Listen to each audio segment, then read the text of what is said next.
Hii ni habari za Umoja wa Mataifa kutoka New York City. Tuliokuandalia hii leo kutoka Umoja wa Mataifa.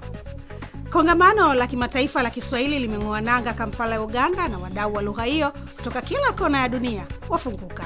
Kiswahili sio lugha tu ya mawasiliano kwa mamilioni ya watu duniani, bali pia nguzo muhimu ya utambulisho wetu.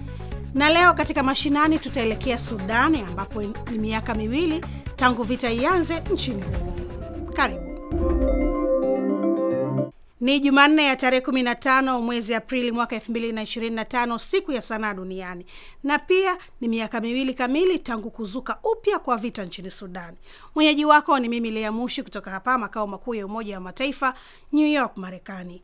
Leo katika mada kwa kina tutaelekea Kampala nchini Uganda, ambapo kongamano la kimataifa la Kiswahili limeng'oa nanga. Lakini kwanza tupate muktasari wa habari ukiwasilishwa kwako na Arnold Kayanda. Asante Lea. Ikiwa leo imetimia miaka 2 tangu vilipoanza vita vya sasa vya Sudan, mashirika mbalimbali ya Umoja wa Mataifa na viongozi wametoa matamko ya mshikamano kwa nchi hii ya kaskazini mwa Afrika.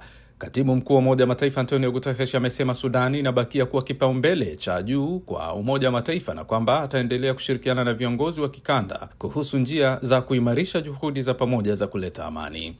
Nchini DRC, kwa sababu ya kuendelea kwa ufurushwaji unaosababishwa na mafuriko, migogoro, ukosefu wa chakula na tishio la milipuko ya magonjwa, shirika la Umoja wa Mataifa la kuhudumia wakimbizi UNHCR limetoa wito leo kwamba mwitikio mkubwa wa kibinadamu ulioratibiwa vema ni muhimu ili kuzuia mateso zaidi na vifo. UNICEF inaeleza kuwa mafuriko makali yaliyosababishwa na mvua kubwa katika wiki za hivi karibuni yamewalazimu takriban watu 10,000 kuyahama makazi yao katika mkoa wa Tanganyika, ambako mto Rugumba ulivunja kingo zake na kufunika maeneo makubwa ya wilaya ya Kalemi na Nyunzu.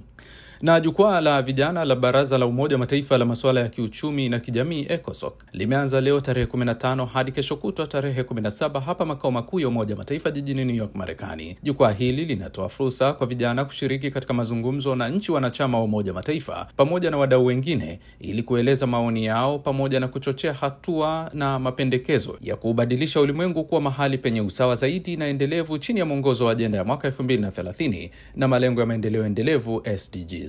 Mwisho wa muktasari wa habari kwako Lea.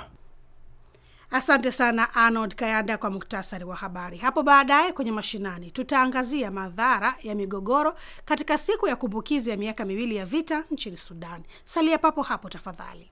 Kutoka New York, sauti ya Brief from the United Nations.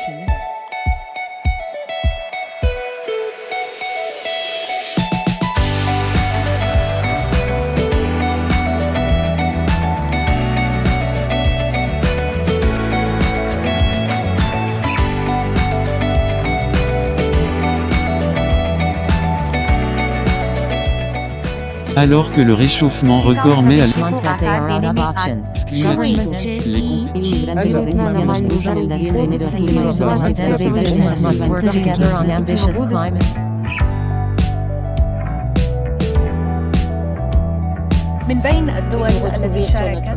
Ni habari za Umoja wa Mataifa kutoka hapa Marekani kupitia channel yetu ya YouTube Habari za UN na pia televisheni wa shirika. Unaweza kutembelea wavuti wetu ambao ni news.un.org/SW kwa taarifa na makala. Mimi ni Lea Mushi, tunasonga mbele na sasa ni wasaa mada kwa kina. Kama nilivyokujuza hapo awali, leo tunamulika kongamano la kimataifa la Kiswahili linalofanyika mjini Kampala nchini Uganda, likiwaleta pamoja wadau kutoka kila kona ya Afrika na kwingineko kujadili mikakati ya kukuza lugha hiyo adhimu ya Kiswahili. Shuhuda wetu huko ni mwandishi wetu wa Maziwa Makuu, John Kibego. Kwako John.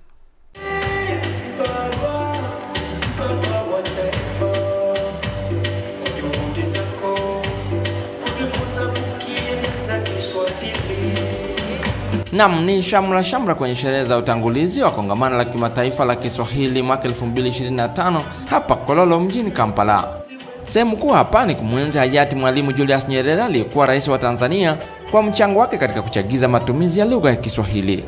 Wengi wanavutiwa na keki iliyotengenezwa kwa muundo wa mlima Kilimanjaro ulioko Tanzania, ambayo waandalizi wanasema inatoa matumaini ya kuwa Kiswahili kitaendelezwa hadi urefu wa mlima huo.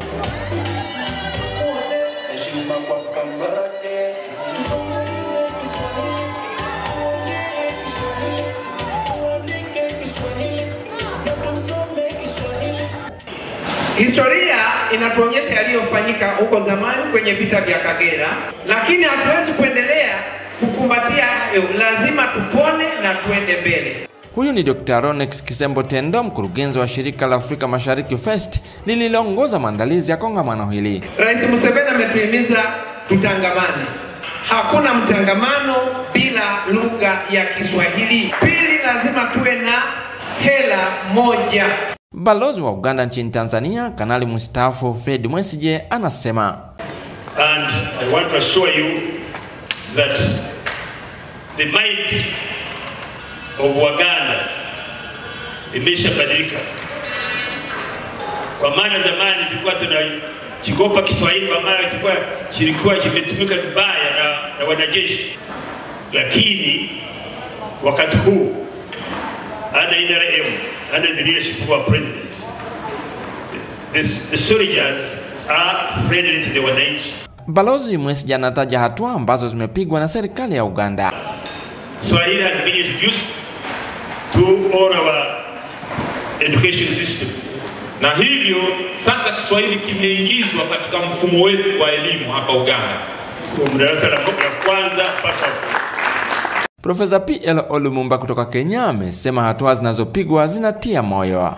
Imepewa kipaumbele katika Jumuiya ya Afrika Mashariki. Ni lugha rasmi katika Jamhuri ya Muungano ya Tanzania, ni lugha rasmi katika Jamhuri ya Kenya, na tayari inakubalika katika nchi ya Uganda na inafunzwa katika Jamhuri ya Afrika Kusini. Kwa hivyo Kiswahili imeanza kunoga jinsi alivyopendekeza na kutabiri Mwalimu Kambarage Nyerere.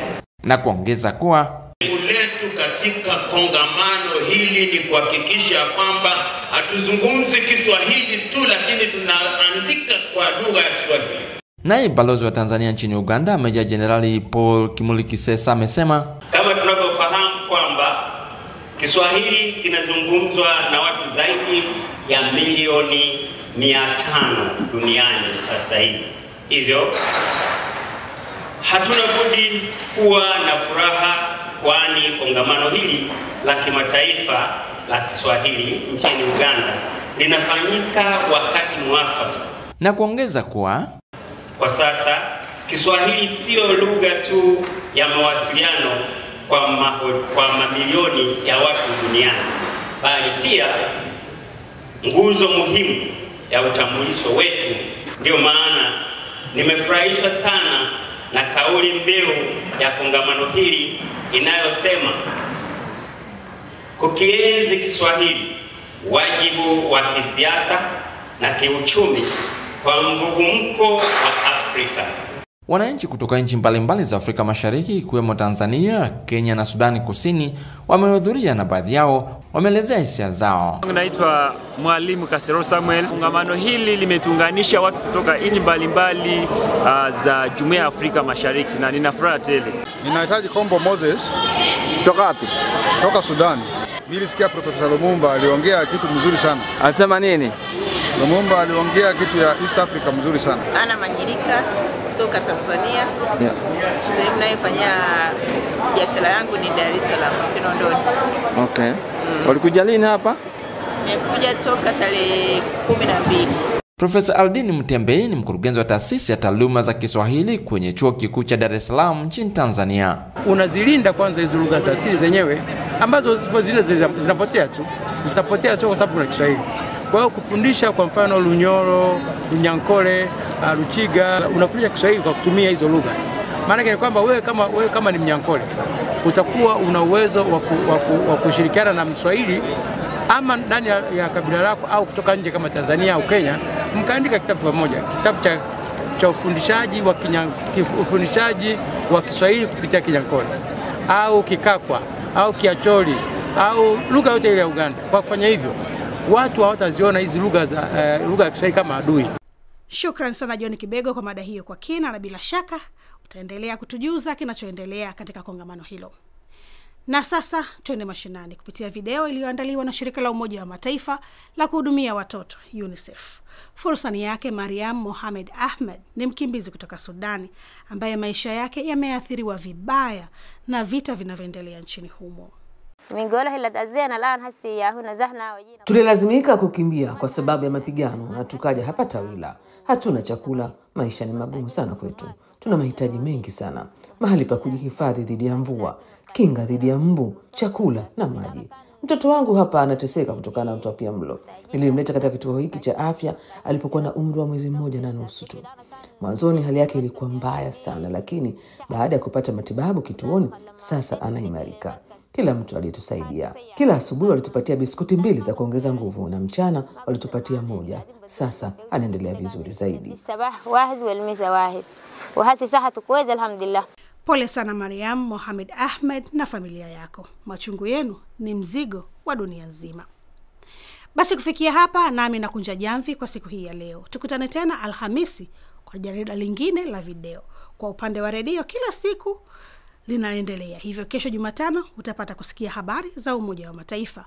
Hivyo unaweza kutazama habari zetu kupitia video nyingine ambazo tunaziweka kwenye channel yetu ya YouTube ambayo ni Habari za UN, na katika ukurasa wetu wa X jina ni hilo hilo Habari za UN.